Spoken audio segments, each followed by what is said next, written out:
အားလုံးပဲမင်္ဂလာပါဒီနေ့မှာတော့ငလင်ကျော်ရှိတဲ့နိုင်ငံကြီးအများစုရဲ့အဆောက်အဦတွေမှာအသုံးပြုနေတဲ့ငလင်ကျောက်ထိခိုက်မှုတွေကိုရှော့ချပေးနိုင်တဲ့ seismic isolator အကြောင်းကို sharing လုပ်ပေးမှာဖြစ်ပါတယ်ငလင်ဟာဘေးတိုက်အရှိအနောက်အရွေ့ပညာအရွေ့လှိုင်းပုံစံအရွေ့အထောက်အရွေ့စတဲ့ပုံစံမျိုးစုံနဲ့ရွေးချပါတယ် isolator တွေကိုအဆောက်အဦအောက်ခြေတိုင်းတွေမှာတပ်ဆင်ပေးထားခြင်းနဲ့ကျွန်တော်တို့ဟာမြေကြီးအရွေ့ကိုအဆောက်အဦပေါ်မှာတက်ရောက်နေအောင်ဆောင်ရွက်ပေးပါတယ်ဒီနေ့မှာတော့ isolator အမျိုးအစားထဲမှာ2မျိုးဖြစ်တဲ့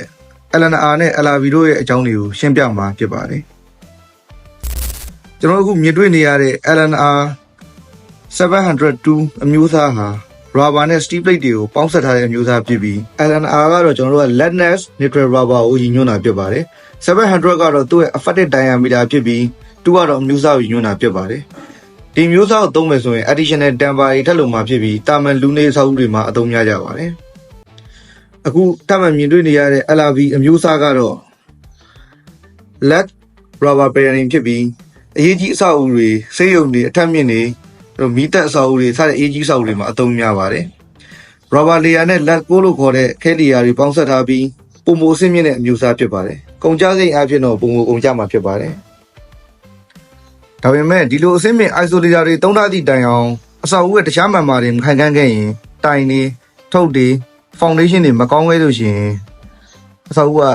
ပျက်စီးနိုင်ပါတယ်နောက်ပြီးတော့ကျွန်တော်တို့ရွေးချယ်ထားတဲ့မြေနေရာရဲ့ swine ကိုလည်းတခြားစမ်းသပ်မှရပါမယ်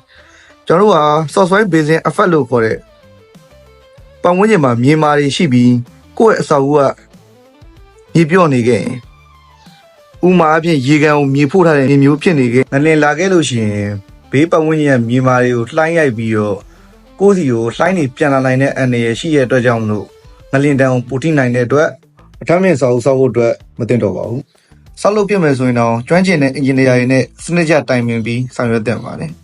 အဲ့တော့ swine နဲ့ပတ်သက်တဲ့ bearing တွေတခြားစမ်းတဲ့နဲ့ design တွေတခြားပြုလုပ်သင့်ပါတယ်အဲ့တော့ one day ကြီးဖြစ်မလာဘူးကကျွန်တော်တို့က design စလုပ်တဲ့အချိန်ကစပြီးအဆောက်အဦဆောက်လုပ်ပြီးစီးတဲ့အထိကိုကျွမ်းကျင်တဲ့ engineer တွေကိုပဲအသုံးပြုဖို့ပါပဲ